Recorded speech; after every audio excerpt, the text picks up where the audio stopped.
পবিত্র ঈদ উপলক্ষে এখন শুরু হতে চলেছে আজকের দিনের হাঁস খেলা। এই হাঁস খেলা অল্প কিছুক্ষণের মধ্যে শুরু হবে। দর্শক একদম কানায় কানায় ভর্তি। আমরা ইতিমধ্যে দেখতে পাচ্ছি পুকুরের মধ্যে চোখ বন্ধ করে তারা হাঁস ধরার প্রস্তুতি নিয়েছে। এদিকেও লোক, প্রচুর লোক। এদিকেও দেখা পাচ্ছে অনেক লোক। শুরু হয়ে গিয়েছে আজকের দিনের হাঁস খেলা। আজ ধরে দিয়েছে হাঁস।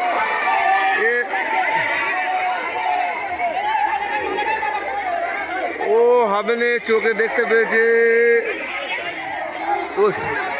প্রচুর দর্শক।